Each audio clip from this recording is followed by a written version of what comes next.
bonsoir. Alors nous sommes toujours à l'hippodrome de Talmont-Saint-Hilaire avec les 20 ans des Bielles Sablaises, le 20e anniversaire des Bielles Sablaises.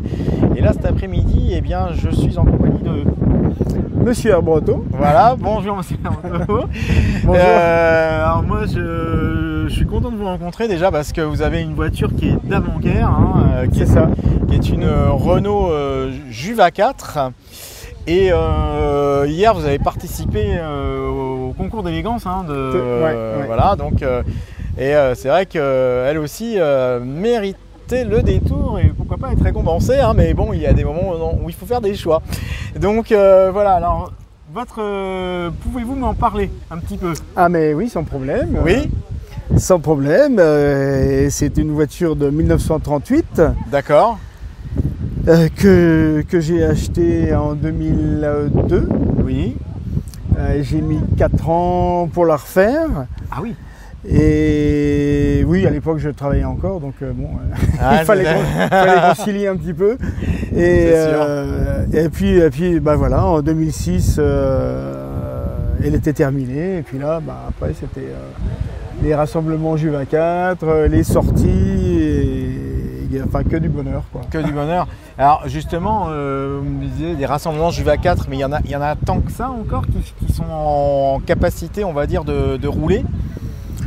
Oui, il y en a quand même, pas autant que certaines voitures, mais oui. On en connaît quand même pas mal. Oui. Sur les rassemblements Juva 4 qui a tous les ans, il y a en général autour d'une cinquantaine de voitures. Quand même. Oui. Donc voilà, donc quelques coches comme celle-ci. D'accord. Et un peu plus de fourgonnettes ou de break. D'accord. Et aussi des berlines, il faut pas les oublier.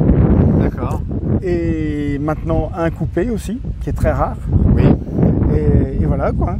Alors on va faire un petit tour parce qu'on va montrer un petit peu aux téléspectateurs, la voiture. Donc en fait c'est quoi? C'est un coupé? Alors c'est un coach. C'est un coach. Ouais. Alors on va voir en plus en détail parce que ce que j'aime beaucoup, hein, je me permets, c'est cette petite forme arrondie à l'arrière qui est vraiment qui donne beaucoup de cachet à cette voiture en tout cas. Et apparemment d'après ce que j'ai compris, il semblerait que Renault aurait copié un peu le design d'une voiture allemande, semble-t-il. Oui, alors l'Opel Olympia. Bon. Ouais. Il se dit un petit peu de tout. Alors qui a copié sur qui, ça on ne sait pas trop. Hein. On ne saura jamais.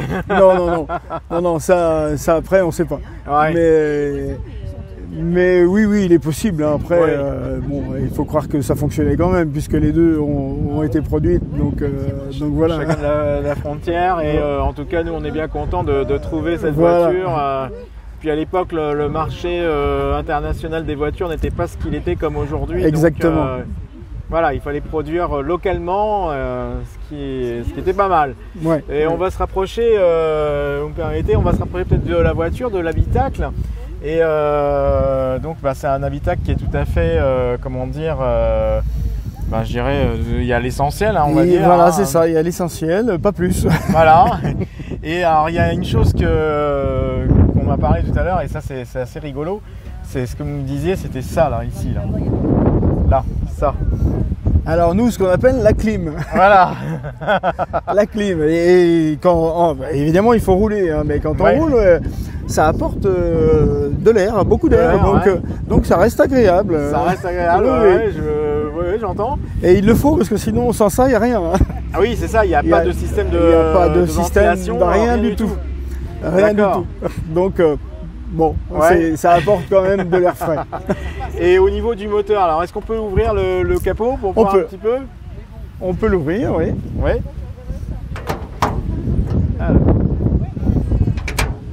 Voilà. Hop là, alors on va voir. Alors j'imagine, évidemment pour l'époque c'est normal, hein, c'était pas des gros moteurs, hein, bien entendu. Ah non, c'est un 1003 cm3. D'accord, quand même. À soupape latérale. D'accord. Je vais faire un tour, hop là. Ah et donc là, ouais, bah, j'imagine qu'il y a dû y avoir quelques restaurations quand même depuis le temps. Le moteur, bon, a été démonté, nettoyé, et remonté comme il était. Bon, et il mériterait, oui, une restauration. Mais bon, on verra ça dans, oui, en fonction de... dans un avenir peut-être proche. D'accord, là je vois ici c'est une batterie de 6 volts, hein, j'imagine. Oui, enfin une batterie récente mais de 6 volts. Oui, c'est ça, hein, parce qu'à l'époque c'est comme ça. Et donc là on voit ici toutes les plaques qui permettent d'identifier en fait la voiture. La voiture, la pression des pneus, les recommandations et le type de la voiture. D'accord. Et donc là, le moteur, il est d'origine, donc par rapport au châssis. Alors le moteur, je sais pas. D'accord. Là, je sais pas. Ok, là, je pose trop de questions là du coup. Ah oui, j'avoue que là, ça, j'ai pas ça. Ah d'accord, ok, non, il n'y a pas de souci. C'est possible, hein. Mais bon, à l'époque, je pense qu'il y avait beaucoup d'échanges de moteurs. D'accord. D'accord. Mais il se faisait beaucoup de choses. Oui, à l'époque on était plus dans le. On n'était pas très regardant en fait. Voilà, c'est ça. Et la peinture, parce que la voiture est quand même. La voiture est comme neuve, on a l'impression qu'elle sort de l'usine. Et la peinture, elle date de 2006.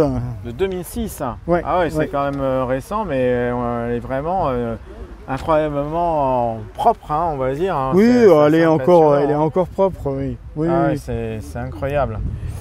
D'accord, bien, très bien. Et puis voilà, on va faire un dernier petit tour pour montrer un petit peu de ce côté-là aussi. Ce que j'aime bien, c'est la partie flanc blanc Alors je ne sais pas si c'était d'origine les flancs blancs, mais sur la voiture. Non.